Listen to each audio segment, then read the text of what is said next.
পঞ্চগড়ে বেসরকারি এনজিও ঠ্যাঙামারা মহিলা সবুজ সংস্থা TMSS এর দায়ের করা একটি মামলাকে কেন্দ্র করে এক নারী গ্রাহক হয়রানির শিকার হয়েছেন অভিযোগ উঠেছে।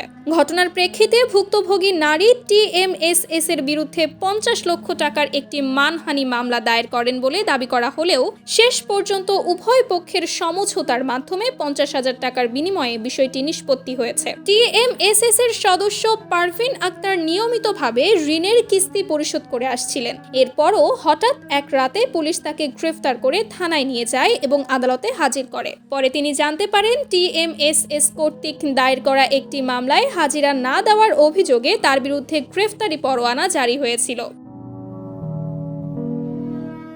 জামিনে মুক্তি পাওয়ার পর পারভিন আক্তার অভিযোগ করেন এই ঘটনার মাধ্যমে তাকে সামাজিকভাবে হেয় প্রতিপন্ন করা হয়েছে। বিষয়টিকে মানহানিকর উল্লেখ করে তিনি TMSS এর বিরুদ্ধে ৫০ লক্ষ টাকার ক্ষতিপূরণ দাবি করে একটি মানহানি মামলা দায়ের করেন বলে জানান। অন্যদিকে TMSS পঞ্চগড় জেলা শাখার ব্রাঞ্চ ম্যানেজার সোহেল রানা অভিযোগ অস্বীকার করে বলেন, পারভিন আক্তারের বিরুদ্ধে তারা কোনো মামলা করেননি। একই এলাকার অপর এক নারীর বিরুদ্ধে মামলা করতে গিয়ে জামিনদারের নাম ও পরিচয়গত বিভ্রান্তির কারণে এ পরিস্থিতির সৃষ্টি হয়েছে। ওই বিভ্রান্তির ফলেই পারভিন আক্তার গ্রেফতার হন বলে তিনি দাবি করেন। ৫০ লক্ষ টাকার মানহানি মামলা প্রসঙ্গে তিনি আরও বলেন, বিচারক আমাকে ডেকে বিষয়টি মীমাংসার লক্ষ্যে পারস্পরিক আপোষের পরামর্শ দেন। তবে এসব বক্তব্য মৌখিক হওয়ায় এর সত্যতা বা প্রকৃত প্রেক্ষাপট তাৎক্ষণিকভাবে যাচাই করা সম্ভব হয়নি।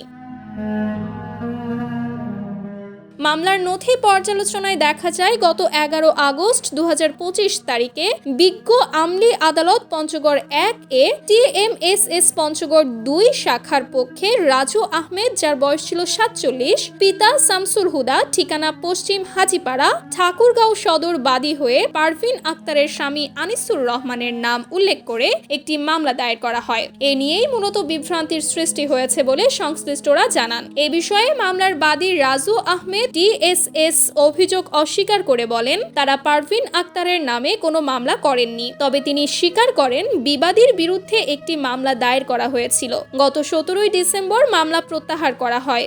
একই সঙ্গে অপর পক্ষের দায়ের করা মানহানি মামলাটিও প্রত্যাহার করে নেওয়া হয়। পরবর্তীতে উভয় পক্ষের মধ্যে আলোচনার মাধ্যমে ৫০,০০০ টাকা লেনদেনের শর্তে বিষয়টি আপোষে নিষ্পত্তি করা হয়। স্থানীয় সচেতন মহলের মতে এনজিওগুলোর মামলা দায়েরের ক্ষেত্রে আরও সতর্কতা ও যথাযথ যাচাই বাছাই প্রয়োজন। কারণ একটি ভুল বা বিভ্রান্তিকর মামলার কারণে কোনো নিরীহ মানুষ গ্রেফতার ও হয়রানির শিকার হলে তার সামাজিক ও মানসিক ক্ষতি অপূরণীয় হয়ে উঠতে পারে।